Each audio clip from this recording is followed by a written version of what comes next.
Hello, my dear students. Welcome to Benzene Chemistry YouTube channel. Dear students, this is KCET NEET Crash Course 2022. So today's topic is coordination compounds. Coordination compounds.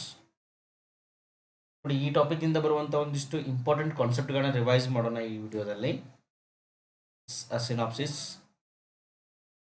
Okay dear friends, ನಾನು already second PUC ಎಲ್ಲ topic ವಿಡಿಯೋಗಳನ್ನ upload ಮಾಡಿದ್ದೀನಿ. So ಎಲ್ಲ topic ಇಂದ ಎರಡೆರಡು video ಇರುತ್ತೆ. ಒಂದು synopsis, ಇನ್ನೊಂದು MCQ ಇರುತ್ತೆ. ಹೌದಾ? ಸೊ ಅವೆವರ್ ನಿಮ್ಮ CET ಎಕ್ಸಾಮ್ಸ್ ಹತ್ರ ಬರ್ತಾ ಇದೆ. Gear up your studies. Okay, let's start with this one. The Werner theory of coordination compound. Werner theory of coordination compound. So this is the very first theory of coordination compounds given by Alfred Werner. So he is called as father of inorganic chemistry. Okay, so ನೋಡೋಣ ಈ theory ಏನೇನು explain ಮಾಡುತ್ತೆ ಅಂತ. The coordination compounds metal shows in coordination compound metal shows two type of valency. Every metal shows two type of valencies. Metals ಏನು ಮಾಡುತ್ತೆ ಅಂತಂದರೆ ಎರಡು ಥರ ವ್ಯಾಲೆನ್ಸಿಗಳನ್ನ ತೋರಿಸುತ್ತೆ. Valency means linkages, bondings. So those are called as primary valency and secondary valency. Primary and secondary.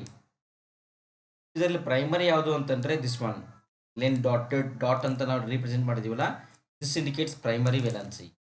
Okay, and this solid lines indicates secondary valency.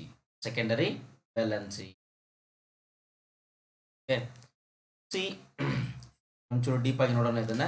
The primary valency, second postulate ಏನು ಗೊತ್ತಾ ಇರೋದು? The primary valencies are ionisable and are satisfied by negative ions and is equals to oxidation number of the metal ion. ಇಲ್ಲಿ ನೋಡಿ, this is our coordination compound. In this coordination compound M indicates metal. It may be atom or ion. Okay, so lane dot ಇದೆ ಗೊತ್ತಾ ಇದು? This is called as inner coordination sphere and this is called as outer coordination sphere. Outer coordination sphere ಅಂತಂದ್ರೆ primary valency, inner ಅಂತಂದ್ರೆ secondary valency. ನೋಡಿ, outer spear ಆಚೆ ಯಾವಿದಾವಲ್ಲ ಅವು ಮಾತ್ರ ಏನಾಗ್ತವೆ ಅಂತಂದ್ರೆ ದೇ ಕ್ಯಾನ್ ಬಿ ಅಯೋನೈಸೇಬಲ್. ಈ ಸರ್ಕಲ್ ಒಳಗಡೆ ಇರೋದೆಲ್ಲ ಏನು ಒಂದು ಅಯಾನು, ಈ ಹೊರಗಡೆ ಇರೋ ಎಲ್ಲ ಏನು they are separated. They can be separated means they can be ಅಯೋನೈಸ್ಡ್. Okay, ಇಲ್ಲಿ 3 ಕ್ಲೋರಿನ್ ಮಾತ್ರ ಹೊರಗಡೆ ಇದೆ. So these 3 chlorines can be ionized. Okay, so this ammonia molecules ಏನಿದಾವಲ್ಲ they cannot be ionized. So these are secondary valency. When you secondary valence, they can satisfy secondary valency. Primary valency ionizable ಇರುತ್ತೆ and is satisfied by only negative ions. Okay, secondary valencies are non ionizable, separate ಆಗೋದಿಲ್ಲ, dissociate ಆಗೋದಿಲ್ಲ. These are satisfied by neutral molecules or negative ions. These are satisfied by neutral molecules or negative ions. Okay, this secondary valency is equals to coordination number. Sorry, secondary valency coordination number equal ಇರುತ್ತೆ. Primary valency, so it is equals to oxidation number, the metal ion. Okay, ಇದನ್ನ ಇನ್ನೊಂದು ಚೂರು ಕರೆಕ್ಟಾಗಿ ನೋಡೋಣ. First ಇದು ನೋಡೋಣ, ಆಮೇಲೆ ಹೇಳ್ತೀನಿ. Please come here. See, whatever we have written in this square bracket, no, ಈ ಸ್ಕ್ವೇರ್ ಬ್ರಾಕೆಟ್ ಒಳಗಡೆ ಬರ್ತಿದ್ದಲ್ಲ ಏನಿದು ಸೆಕೆಂಡರಿ ವ್ಯಾಲೆನ್ಸಿ, ಔಟ್ಸೈಡ್ ಇರೋದು ಏನಿದು ಪ್ರೈಮರಿ ವ್ಯಾಲೆನ್ಸಿ. ನೆನಪಿಟ್ಕೊಂಬಿಡಿ. ಕೋಆರ್ಡಿನೇಷನ್ ಕಂಪೌಂಡ್ ನಾವು ಯೂಸ್ವಲಿ ಈ ಥರ ಸ್ಕ್ವೇರಲ್ಲಿ ಬರೀತೀವಿ, ಸ್ಕ್ವೇರ್ ಬ್ರಾಕೆಟಲ್ಲಿ. ಸೊ ಸ್ಕ್ವೇರ್ ಬ್ರಾಕೆಟ್ ಒಳಗಡೆ ಬರೆಯೋದೆಲ್ಲ ಏನದು that is secondary valency, outside ಇರೋದು primary valency. So the species, the ions which are outside the square bracket can only be ionized. Compound, the species which are present inside the square bracket, they cannot be ionized. Okay,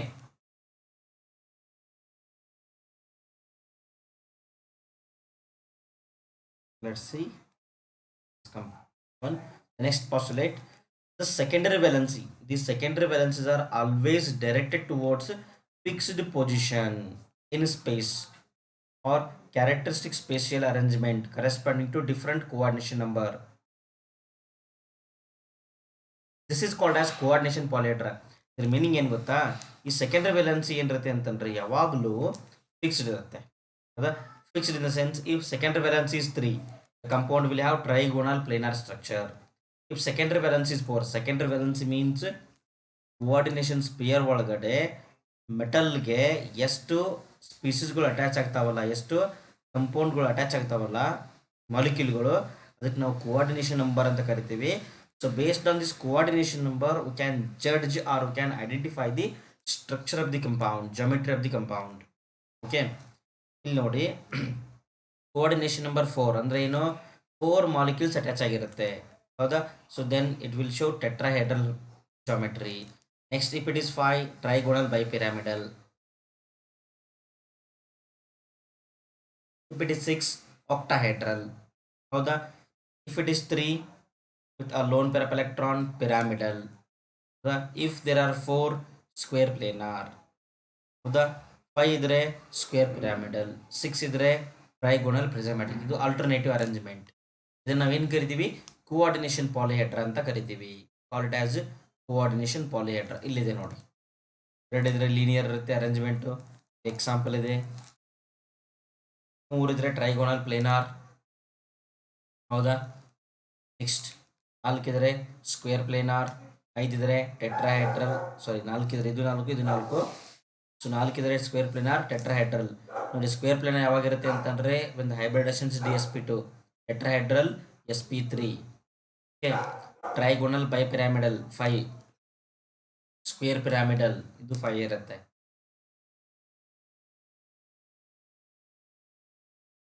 ಸಿಕ್ಸ್ಗೆ octahedral or trigonal prismatic ಈ ಥರ ಇರುತ್ತೆ ನೋಡಿ. ಇದು ಆಕ್ಟಾಹೆಡ್ರಲ್ಲು, ಇದು square ಪಿರಾಮಿಡಲು. ಇಲ್ಲಿ ಕೆಳಗಡೆ ಒಂದು square ಇರುತ್ತೆ, ಮೇಲ್ಗಡೆ ಒಂದು ಪಿರಾಮಿಡ್ ಫಾರ್ಮ್ ಆಗಿದೆ, ಹೌದಾ? ಇದು trigonal bipyramidal. There is a trigon, that is centre, above and below ಇಲ್ಲಿ ಏನಿರುತ್ತೆ ಲಿಗ್ಯಾಂಡ್ಸ್ ಇರುತ್ತೆ, ಹೌದಾ? ಐ ಹೋಪ್ ನಿಮ್ಗೆ ಅರ್ಥ ಆಯ್ತು ಅನ್ಕೋತೀನಿ. ಇಲ್ಲಿ ನೋಡೋಣ ಒಂಚೂರು. See, whatever return inside this square bracket is called as coordination sphere. This is called as coordination sphere. Square bracket ಏನಿರುತ್ತಲ್ಲ ಅದಕ್ಕೆ ನಾವು ಏನು ಕರಿತೀವಿ, ಕೋಆರ್ಡಿನೇಷನ್ ಸ್ಪಿಯರ್ ಅಂತ ಕರಿತೀವಿ, ಹೌದಾ? ಇದ್ರೊಳಗಡೆ ಏನಿರುತ್ತೆ ಅಂತಂದರೆ ಸೆಂಟ್ರಲ್ ಮೆಟಲ್ ಅಯಾನ್ ಇರುತ್ತೆ. ಇಲ್ಲಿದೆ ನೋಡಿ ಇದು, ಹೌದಾ? ಸೆಂಟ್ರಲ್ ಮೆಟಲ್ ಅಯಾನ್ ಅಥವಾ ಆಟಮ್ ಇರುತ್ತೆ. This is called as ligand. ಏನಿದು, ligand. This ammonia is also ligand. Okay, the number of ligands attached is called as coordination number. 4 ammonia ligand ಇದೆ, 2 chlorine ಇದೆ. So coordination number is 6 here, ಹೌದಾ? Coordination number ಏನಾಗುತ್ತೆ ಇದರದ್ದು 6 ಇದೆ. ಇಲ್ಲಿ 4 ಅಂತ ಬರೆದಿದ್ದಾರೆ, ಮಿಸ್ಟೇಕ್ ಇದೆ ಇದು. Okay, coordination number is 6 here. ಈ ಕೋಆರ್ಡಿನೇಷನ್ ಸ್ಪಿಯರ್ ಬಿಟ್ಟು ಔಟ್ಸೈಡ್ ಏನಿರುತ್ತಲ್ಲ ಅದಕ್ಕೆ ಏನು ಕರಿತೀವಿ ನಾವು, it is called as counter ion. ಇದು ionisable part, it's called as counter ion.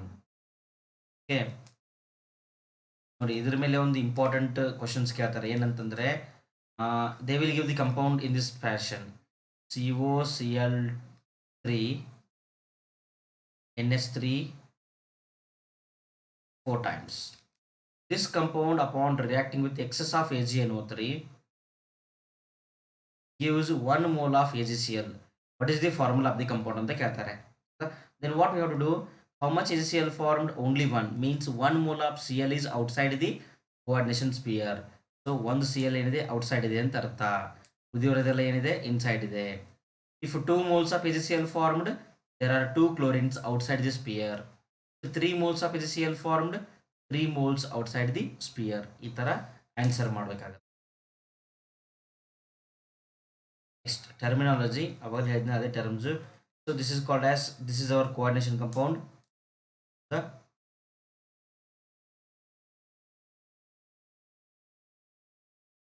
CO ಅನ್ನು ನಾವು ಸೆಂಟ್ರಲ್ ಮೆಟಲ್ ಅಯಾನ್ ಅಥವಾ ಕಾಂಪ್ಲೆಕ್ಸ್ ಸೆಂಟ್ರಲ್ ಮೆಟಲ್ ಅಯಾನ್ ಅಂತ ಕರಿತೀವಿ. ಕಾಂಪ್ಲೆಕ್ಸ್ ಅಯಾನ್ ಅಂದ್ರೆ ಏನು ಗೊತ್ತಾ? ಕಾಂಪ್ಲೆಕ್ಸ್ ಅಯಾನ್ ಅಂತ ಇಲ್ಲಿ ಬರುತ್ತೆ ಒಂದು word. Complex ion means the ion which is present within the square bracket is called as complex ion. Square bracket ಒಳಗಡೆ ಇರುವಂಥ ಅಯಾನ್ ಏನು ಕರಿತೀವಿ ನಾವು? ಕಾಂಪ್ಲೆಕ್ಸ್ ಅಯಾನ್ ಅಂತ ಕರಿತೀವಿ.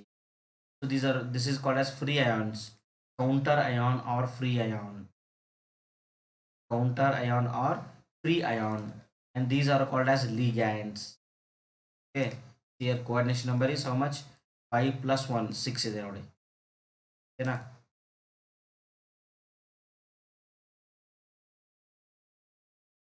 ನೆಕ್ಸ್ಟ್ ನೋಡಿ, ಲಿಗ್ಯಾಂಡ್ಸ್ ಅಲ್ಲಿ ಟೈಪ್ಸ್ ಇರುತ್ತೆ. ಯುನಿಡೆಂಟೇಟ್ ಲಿಗ್ಯಾಂಡ್, ಯುನಿಡೆಂಟೇಟ್ ಲಿಗ್ಯಾಂಡ್. ಯುನಿಡೆಂಟ್ ಅಂದ್ರೆ ಏನು? Uni means what?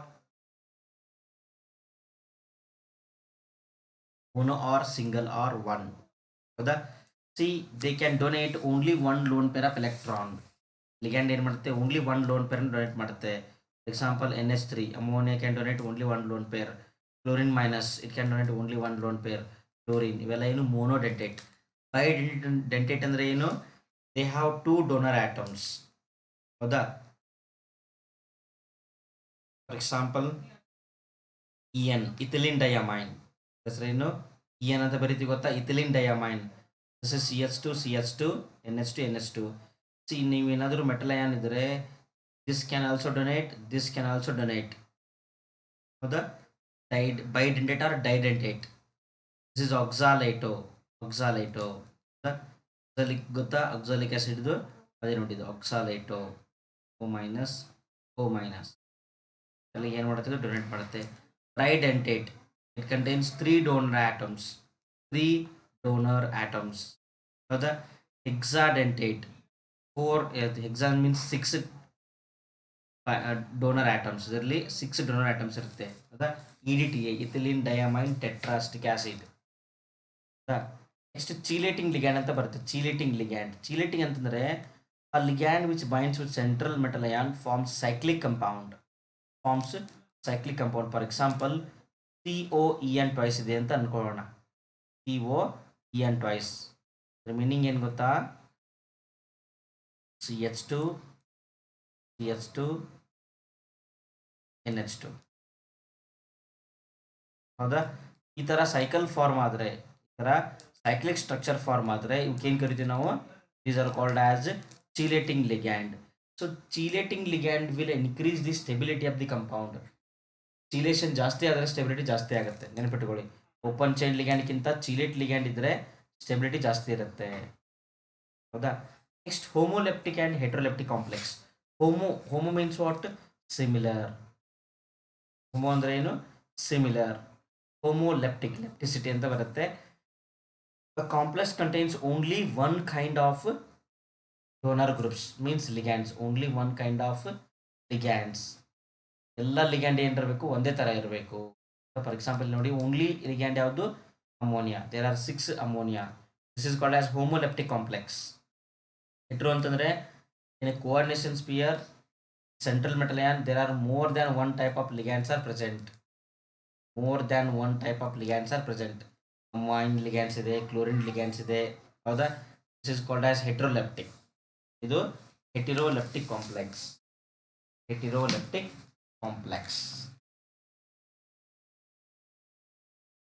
Next IUPAC name, this is most important. ಹೌದಾ? IUPAC ನೇಮಿಂಗು. IUPAC ನೇಮ್ಗಳನ್ನ ಒಂಚೂರು ನೋಡ್ಕೊಳ್ಳಿ, ಸಿಂಪಲ್ ಇರುತ್ತೆ ಇದು ಆ್ಯಕ್ಚುಲಿ IUPAC ನೇಮ್ಗಳು. ಹೌದಾ? So take a screenshot of this one and practice this well. ಇದನ್ನು ಸ್ಕ್ರೀನ್ಶಾಟ್ ತೊಗೊಳ್ಳಿ, ಪ್ರಾಕ್ಟೀಸ್ ಮಾಡಿ. ನಿಮ್ಮ NCERT ಬುಕ್ಕಲ್ಲಿ ಯಾವ್ಯಾವ ಕಂಪೌಂಡ್ದು IUPAC ನೇಮ್ ಕೊಟ್ಟಿದ್ದಾರಲ್ವಾ ಅದನ್ನು ಒಂಚೂರು ಪ್ರಾಕ್ಟೀಸ್ ಮಾಡಿ. ಹೌದಾ? ಸೊ ನಾನು ಅದನ್ನು ಸಜೆಸ್ಟ್ ಮಾಡ್ತೀನಿ. That's most important.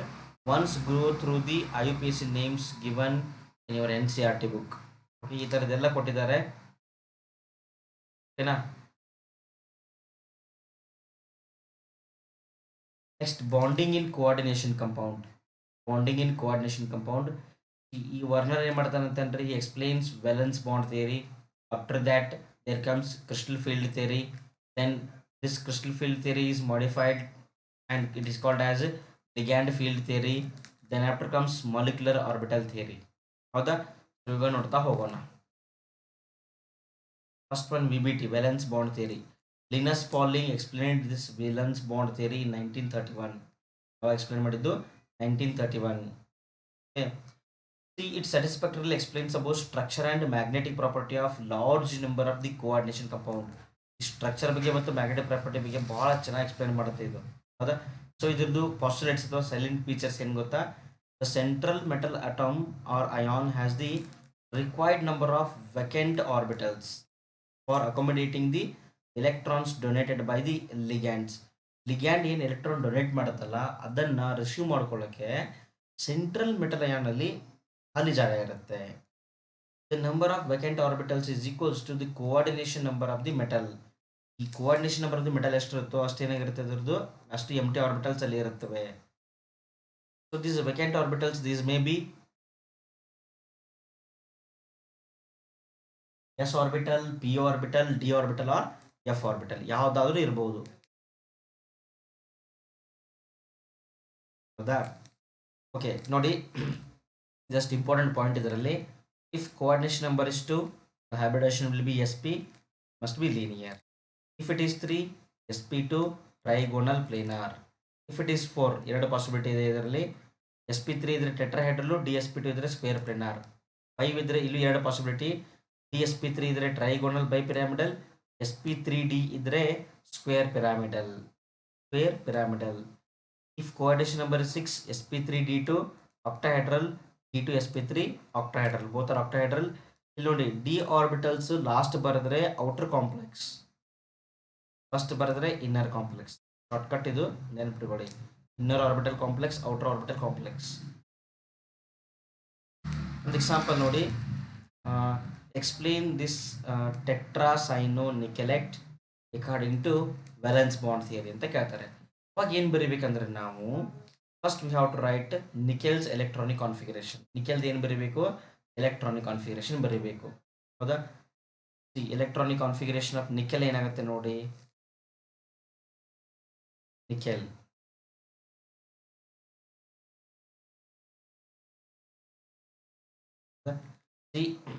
the empty 4d 3s and 2 4p orbitals undergo dsp2 hybridization. ಹೌದಾ? ಸೊ ಇದನ್ನ ಒಂದು ಎಕ್ಸ್ಪ್ಲೈನ್ ಮಾಡ್ತೀನಿ ನಾನು, ಇದನ್ನ ಒಂದು ಕರೆಕ್ಟಾಗಿ ಕೇಳ್ಕೊಳ್ಳಿ. ಆಮೇಲೆ ಇದು ಥಿಯರಿಗೂ ಇತ್ತು ನಿಮಗೆ, theory exam also it was there. ಹೌದಾ? ಒಂದನ್ನು ಹೇಳ್ಕೊಡ್ತೀನಿ, ಕರೆಕ್ಟಾಗಿ ನೋಡ್ಕೊಳ್ಳಿ. ಆಮೇಲೆ ಉಳಿದಿರೋದನ್ನು ನೀವೇ ಸಾಲ್ವ್ ಮಾಡಬೇಕು.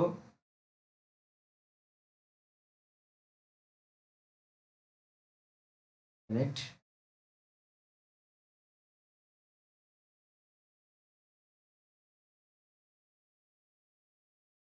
ಇದನ್ನೇ ಸಾಲ್ವ್ ಮಾಡೋಣ.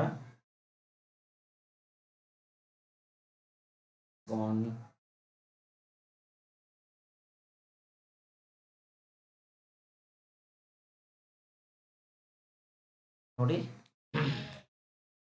ಫಸ್ಟ್ ಈ ಥರ ಕಂಪೌಂಡ್ ಕೊಟ್ಟಿರ್ತಾರೆ. ಕಂಪೌಂಡ್ ಏನು ಮಾಡಬೇಕು ಗೊತ್ತಾ? We have to calculate X. X ಅಂದರೆ ಏನಿದು? Oxidation number. X plus 4 into what is the charge on Cn? -1 is equals to -2. ಎಷ್ಟಾಗುತ್ತೆ ಇದು? x minus 4 equal to -2, x equals to +2, x is equals to +2. This is oxidation number. ಇದು oxidation number. And what is coordination number? Coordination number ಅಂತಂದ್ರೆ ಈ number ಎಷ್ಟಿದೆ? Ligand ಇದು 4 ಇದೆ. So these all are monodentate. So it is equals to 4. First ಕೆಲಸ ಮುಗೀತು. Second ಕೆಲಸ nickel ನೋಡಿ. ನಿಕೆಲ್ ಟಾಪಿಕ್ ನಂಬರ್ 28 ಅಲ್ವಾ? Okay, so it will B 3d8 power s2. 3d8 power s2. Now oxidation number is how much? +2. So remove these two electron. What remains? For nickel 2 plus ions, the configuration is 3d8. 3d8. ಹೌದಾ? So 3d8 ಅಂತ ಬರ್ಕೋಣ ಇಲ್ಲಿ. 3d8. 3d orbital ಅಲ್ಲಿ 8 electrons ಇದೆ. This is our 3d orbital, contains 8 electron. Okay, 1 2 3 4 5 6 7 8. Next ನೋಡಿ, ಇದು cyanide weak field strong field ಗೊತ್ತಿರಬೇಕು ನಮಗೆ. Shortcut ಹೇಳ್ತೀನಿ. ವೀಕ್ ಫೀಲ್ಡ್ ಮತ್ತು ಸ್ಟ್ರಾಂಗ್ ಫೀಲ್ಡ್ ಐಡೆಂಟಿಫೈ ಮಾಡಬೇಕಾದ್ರೆ ಶಾರ್ಟೆಸ್ಟ್ ವೇ ಇದು. ಸಾಕ್ಸ್ ಆರ್ ವೀಕ್ ನೆನ್ಪಿಟ್ಕೊಳ್ಳಿ. Socks are weak. then NCP is strong. ಅಥವಾ ನಾವು ಕಂಪ್ಲೀಟ್ಲಿ ಪವರ್ಫುಲ್ ಅಂತ ಅನ್ಕೋಬಹುದು. ಬಿಲ್ಡಪ್ ತೊಗೊಂಡ್ರೆ ನಡೀತು, ಏನು ಪ್ರಾಬ್ಲಮ್ ಇಲ್ಲ. ನಾವು ಕಂಪ್ಲೀಟ್ಲಿ ಪವರ್ಫುಲ್ ಅಂದ್ಕೊಂಡ್ರೆ ಓಕೆ. ಹೌದಾ? ಸೊ ಇದ್ರ ಮೀನಿಂಗ್ ಏನು ಗೊತ್ತಾ? ಲಿಗ್ಯಾಂಡಲ್ಲಿ ಸಲ್ಫರ್ ಡೋನರ್ ಇದ್ದರೆ ವೀಕ್ ಫೀಲ್ಡ್ ಇರುತ್ತೆ, ಆಕ್ಸಿಜನ್ ಡೋನರ್ ಇದ್ದರೆ ವೀಕ್ ಫೀಲ್ಡ್, ಹ್ಯಾಲೋಜನ್ ಡೋನರ್ ಇದ್ದರೆ weak field, nitrogen donor strong field, carbon donor strong field, phosphorus donor strong field. Okay, ಈಗ ನಮ್ಮ ಲಿಗ್ಯಾಂಡ್ ಯಾವುದು? ಸೈನೈಡಲ್ಲಿ ಯಾವುದಿದೆ donor atom? You consider cyanide, carbon is donor atom. ಹೌದಾ? ಸೊ ಕಾರ್ಬನ್ ನೋಡಿ ಯಾವ್ದ್ರಲ್ಲಿ ಬರುತ್ತೆ, strong field ligand. So Cn minus is a strong field ligand. Strong field ಇದ್ರೆ ಏನು ಕೆಲಸ ಮಾಡುತ್ತೆ, it causes pairing. Unpaired electron ಇದ್ರೆ ಪೇರ್ ಆಗಬೇಕು. ಈಗ ಎಲೆಕ್ಟ್ರಾನ್ ಏನಾಯ್ತು, ಇದು ಪೇರ್ ಆಯಿತು. ಹೌದಾ, ಎಲೆಕ್ಟ್ರಾನ್ ಪೇರ್ ಆದರೆ ಏನು ಬರುತ್ತೆ ನೋಡಿ ನಮ್ಗೆ. ಈಗ how our D orbital look like after pairing 1 2 3 4 5 6 7 8. Okay, the last orbital, this last orbital remain vacant. ಹೌದಾ, ನಮ್ಗೆ ಎಷ್ಟಿದೆ ಲಿಗ್ಯಾಂಡ್, 4 ಲಿಗ್ಯಾಂಡ್ ಇದೆ. 4 ಆರ್ಬಿಟಲ್ಸ್ ತಗೋಬೇಕು ನಾವೀಗ. Empty orbitals, this is empty d orbital. Next ಇದು 3D ಇದೆಯಾ, 4s ಆರ್ಬಿಟಲ್ ಇರುತ್ತಾ. Then after 4p orbital will be there. 4s ಇದು 4p. ನಮ್ಗೆ 4 ಆರ್ಬಿಟಲ್ ಬೇಕಪ್ಪ, ತಗೋಣ. ಡಿ ಒಂದಿದೆ, ಒಂದು ಎಸ್, ಒಂದು 2 P. So it will be DsP2. Hybridisation ಏನು, DsP2 ಹೈಬ್ರಿಡೈಸೇಷನ್. ಆಯ್ತಾ, ಇಲ್ಲಿ ಬರ್ತಿದ್ವಿ ನೋಡಿ, DsP2 ಹೈಬ್ರಿಡೈಸೇಷನ್. ಈ ಎಂಟಿ ಆರ್ಬಿಟಲ್ ಅಲ್ಲಿ ಸೈನೈಡ್ಸ್ ಎಲ್ಲ ಏನು ಮಾಡ್ತವೆ, ನಮ್ಮ ಎಲೆಕ್ಟ್ರಾನ್ ಪ್ಲೇಸ್ ಮಾಡಿಕೊಂಡು ಬಾಂಡ್ ಫಾರ್ಮೇಷನ್ ಮಾಡ್ತವೆ. ಹೌದಾ, ಸ್ಟ್ರಾಂಗ್ ಫೀಲ್ಡ್ ಇದ್ರೆ ಯಾವಾಗಲೂ ನಮ್ಗೆ ಏನು ಬರುತ್ತೆ ಅಂತಂದ್ರೆ ಲೋ ಸ್ಪಿನ್ ಕಾಂಪ್ಲೆಕ್ಸ್ ಬರುತ್ತೆ. ಏನು ಕರಿತೀವಿ ನಾವು, ಲೋ ಸ್ಪಿನ್ ಕಾಂಪ್ಲೆಕ್ಸ್ ಅಂತ ಕರಿತೀವಿ. Low spin complex strong field ligand ಇದ್ರೆ. ಹೌದಾ, ಸೊ ಇಲ್ಲಿ ಈ ಆರ್ಬಿಟಲ್ ಅಲ್ಲಿ ಎಲ್ಲಾದರೂ ನಿಮಗೆ ಸಿಂಗಲ್ ಎಲೆಕ್ಟ್ರಾನ್ ಕಾಣಿಸುತ್ತಾ? ಹೌದಾ, ಸೊ ಸಿಂಗಲ್ ಎಲೆಕ್ಟ್ರಾನ್ ಇಲ್ಲ ಅಂತಂದ್ರೆ all the electrons are paired. So it is diamagnetic. Low spin complex as well as it is diamagnetic complex.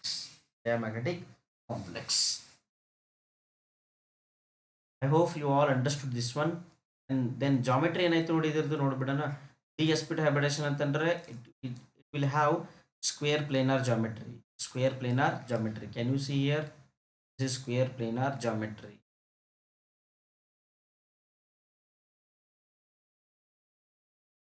ಅದೇ ಥರ ನೆಕ್ಸ್ಟ್ ನೋಡಿ ಯಾವುದಿದೆ, ಇದು ನೆಕ್ಸ್ಟ್ ಕಂಪೌಂಡ್ ಇದೆ. ಹೌದಾ, ಇಲ್ಲಿ ಏನು ಮಾಡಬೇಕು, ಇದೇ ಥರ. ಆಮೇಲೆ ನಿಮಗೆ ಇಲ್ಲಿ ಮ್ಯಾಗ್ನೆಟಿಕ್ ಮೂಮೆಂಟನ್ನು ಕ್ಯಾಲ್ಕುಲೇಟ್ ಮಾಡೋಕ್ಕೆ ಕೇಳಿದ್ರೆ, they ask for the calculate the magnetic moment. ನಾವು ಡಿ ಆ್ಯಂಡ್ ಎಫ್ ಬ್ಲಾಕಲ್ಲಿ ಯೂಸ್ ಮಾಡಿದ್ವಿ ಗೊತ್ತಾ, ಫಾರ್ಮುಲಾ ನೆನಪಿದೆಯಾ ನಿಮಗೆ? ಡಿ ಆ್ಯಂಡ್ ಎಫ್ ಬ್ಲಾಕ್ ಎಲಿಮೆಂಟಲ್ಲಿ this one, how to use the very same formula. ಏನು ಮಾಡಬೇಕು, ಈ ಫಾರ್ಮುಲಾ ಯೂಸ್ ಮಾಡಬೇಕು. Here also n means number of unpaired electrons.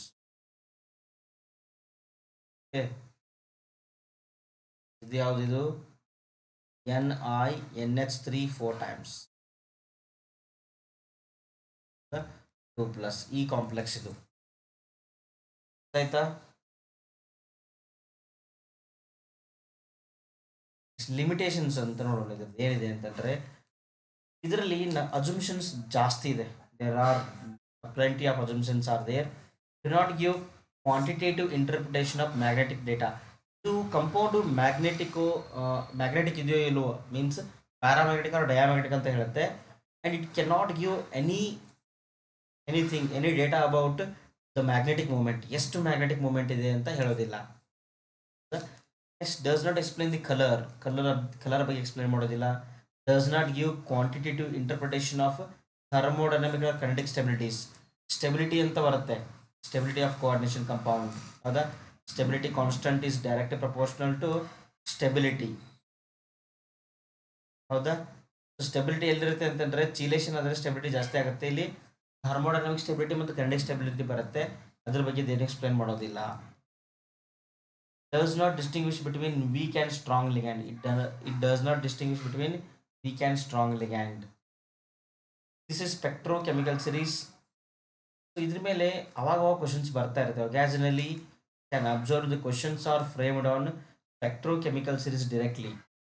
Okay, ನೆನ್ಪಿಟ್ಕೊಳ್ಳಿ, ಇಲ್ಲಿ ಏನು ಗೊತ್ತಾ, ಈ take water as a standard.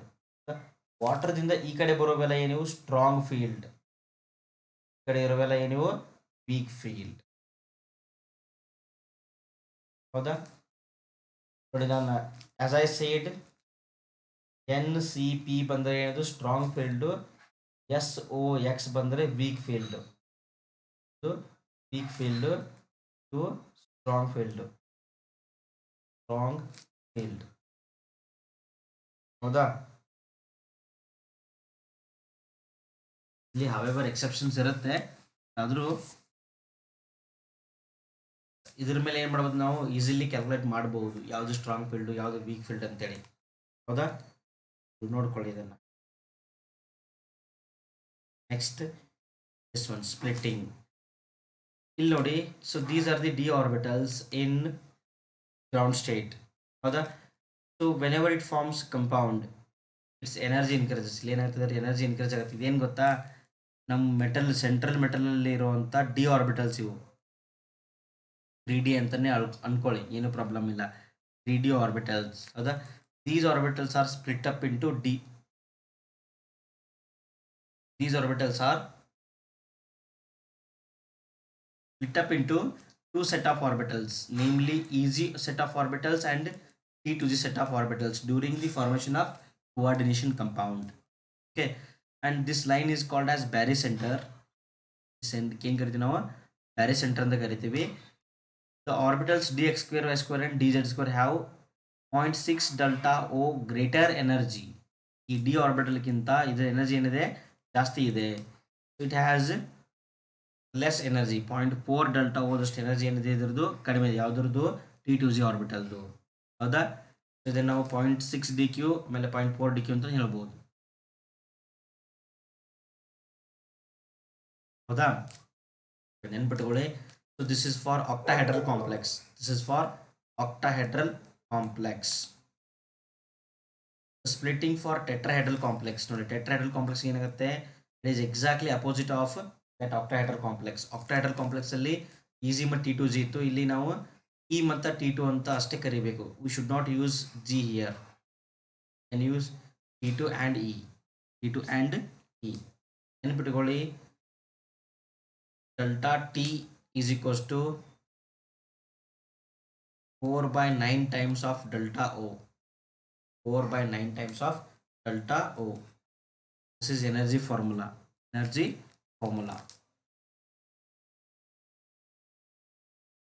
ನೋಡಿ, colour of the coordination compound. So ಈ ಕಲರ್ ಮೇಲೆ ಕ್ವಶನ್ಸ್ ಬರ್ತಾ ಇರುತ್ತೆ ಫ್ರೆಂಡ್ಸ್. ಕಲರ್ನ ಒಂಚೂರು ಕರೆಕ್ಟಾಗಿ ಅರ್ಥ ಮಾಡ್ಕೊಂಬಿಡಿ, ನೆನ್ಪಿಟ್ಕೊಂಬಿಡಿ ಇದನ್ನು ಸಾಧ್ಯ ಆದರೆ ಕಲರನ್ನು. ಹೌದಾ, ಸೊ ಇದರಲ್ಲಿ ಒಂದು ಸ್ವಲ್ಪ ನಾನು ಹೇಳ್ಕೊಡ್ತೀನಿ ನೆನಪಿಟ್ಕೊಳ್ಳೋಕ್ಕೆ. ಉಳಿದಿವನು ನೀವು ಅದೇ ಥರ ನ್ಯೂಮರಿಕ್ಸ್ ಮಾಡಿ ನೆನಪಿಟ್ಕೋಬಹುದು. ಏನಂತಂದರೆ ಕ್ಯಾನ್ ಹ್ಯಾವ್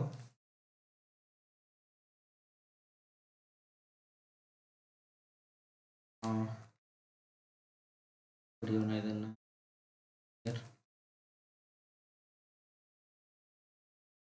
ಗ್ರೀನ್ करेला फेंको. ग्रीन करेला फेंको. ओके, कहाँ पे फेंकना, ब्लू कप में. और पिंक, मानो मेरी बात.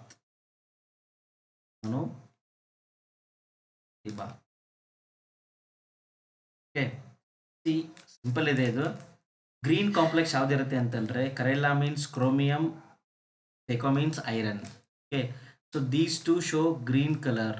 ಎರಡು ಕೋಆರ್ಡಿನೇಷನ್ ಕಾಂಪೌಂಡ್ ಏನಿರುತ್ತೆ, ಗ್ರೀನ್ ಇರುತ್ತೆ. ನೆನ್ಬಿಟ್ಕೊಳ್ಳಿ, Fe2+ ಇದ್ರೆ ಗ್ರೀನ್ ಇರುತ್ತೆ, Fe3+ ಇದ್ರೆ Fe3+ shows brown colour in their complex, brown colour. ಹೌದಾ, ಬಟ್ ಇಲ್ಲಿ ಒಂದು ಎಕ್ಸೆಪ್ಷನ್ ಇದೆ. In FeCl3 it shows yellow colour. ಯಾವ ಕಲರ್ ಇರುತ್ತೆ ಇದು, ಯೆಲ್ಲೋ ಕಲರ್ ಇರುತ್ತೆ. ಇದು ಒಂದು ಎಕ್ಸೆಪ್ಷನ್ ಇದರಲ್ಲಿ. ओके, तो ग्रीन करेला फेंको, यहाँ पे फेंकना ब्लू कप में. Blue stands for copper. हौदा, तो then pink, mono means manganese. ಹೌದಾ, ಇದನ್ನು ಬಿಟ್ಟು ಬೇರೆ ಬೇರೆ ಈ ಕೊಬಾಲ್ಟ್ ಕಂಪೌಂಡ್ಸು ಕಲರ್ಡ್ ಇರುತ್ತೆ, ನಿಕೆಲ್ ಕಂಪೌಂಡು ಕಲರ್ಡ್ ಇರುತ್ತೆ. So try to remember them. ಅವಾಗ ಏನು ಮಾಡಿ ಒಂಚೂರು ನೆನಪಿಟ್ಕೊಳ್ಳೋಕೆ ಪ್ರಯತ್ನ ಪಡಿ. ಏನಾಗುತ್ತೆ ಅಂತಂದರೆ, let's imagine this is our coordination compound. White light falls on this coordination compound. Some amount of energy is absorbed by the electrons and those electrons will undergo DD transition. ಅವಾಗ ನೋಡಿದೀವಲ್ಲ easy ಮತ್ತು T2G ಅಂತ, ಇಲ್ಲಿಂದ ಇಲ್ಲಿಗೆ ಏನಾಗುತ್ತೆ, ಇದು electron transition ಆಗುತ್ತೆ. ಇದು D orbital DD transition ಅಂತ ಕರಿತೀವಿ. Due to DD transition some portion of the white light is absorbed by the compound and remaining portions mixed up and it will show the color. ಯಾವ compound ಎಷ್ಟು wave length ಹೊರಗಡೆ ಬರುತ್ತಲ್ಲ, absorb ಆಗಿ ಉಳಿದಿರೋ wave length ಹೊರಗಡೆ ಬರುತ್ತಲ್ಲ, ಅದೇನು ಮಾಡುತ್ತೆ, ಎಲ್ಲಾನು ಮಿಕ್ಸ್ ಆಗಿ ಕಲರ್ನ ರೀಪ್ರೊಡ್ಯೂಸ್ ಮಾಡುತ್ತೆ. So the colour observed is complementary to colour absorbed. ಯಾವ ಕಲರ್ ಹೀರ್ಕೊಳ್ಳುತ್ತಲ್ಲ ಅದನ್ನು ಬಿಟ್ಟು ಅದರ ಅಪೋಸಿಟ್ ಕಲರ್ ನಮ್ಗೆ ಕಾಣಿಸುತ್ತೆ. For example, if it absorb yellow can see it as violet. If it absorb blue green, it look like red. If it absorb only blue, it will yellow orange. If it absorb ultraviolet UV light, so it look like pale yellow. Red absorb ಆದರೆ blue ಕಾಣಿಸುತ್ತೆ, blue green absorb ಆದರೆ purple ಕಾಣಿಸುತ್ತೆ. ಹೌದಾ? Next limitations of crystal field theory. Crystal field ಥಿಯರಿದು limitations ಏನಂತ ನೋಡೋಣ. ಹೌದಾ? However ಇದರಲ್ಲಿ ಏನಿದೆ, ಒಂಚೂರು ಲಿಮಿಟೇಷನ್ಸ್ ಇದೆ. ಏನಪ್ಪ ಲಿಮಿಟೇಷನ್ ಅಂತಂದರೆ, it does not explain S and P orbitals. Stability ಬಗ್ಗೆ ಏನು ಡಿಸ್ಕಷನ್ ಹೇಳೋದಿಲ್ಲ ಇದು. ಎಸ್ ಆ್ಯಂಡ್ ಪಿ ಆರ್ಬಿಟಲ್ ಬಗ್ಗೆ ಎಕ್ಸ್ಪ್ಲೇಷನ್ ಕೊಡೋದಿಲ್ಲ. ಹೌದಾ? And does not explain pi bonding. ಇಲ್ಲಿ ಸೈನರ್ಜಿಕ್ ಬಾಂಡಿಂಗ್ ಅಂತ ಆಗುತ್ತೆ. ಹೌದಾ? ಬ್ಯಾಕ್ ಬಾಂಡಿಂಗ್ ಬಗ್ಗೆ ಏನು ಐಡಿಯಾ ಕೊಡೋದಿಲ್ಲ ಇದು.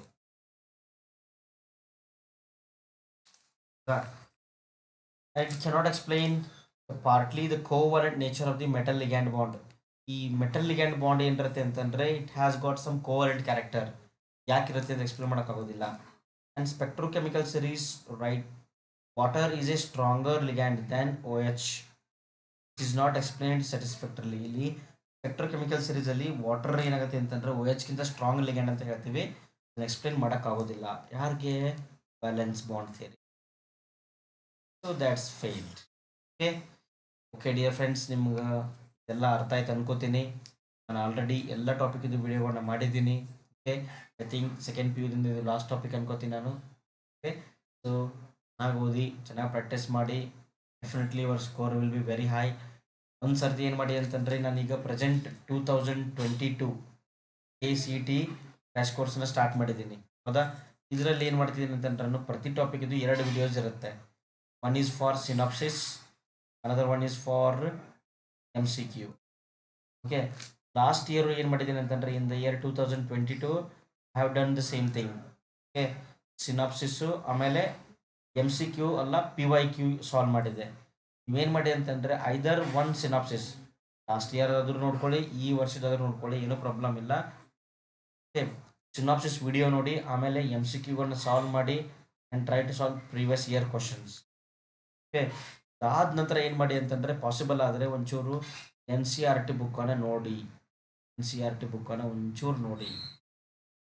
ಓಕೆ, ಡೆಫಿನೆಟ್ಲಿ ನಿಮ್ಮ ಸ್ಕೋರ್ ಚೆನ್ನಾಗಿ ಆಗೇ ಆಗುತ್ತೆ. All the very best dear students. Next ವಿಡಿಯೋದಲ್ಲಿ ಮತ್ತೆ ಸಿಗೋಣ. ಬಾಯ್.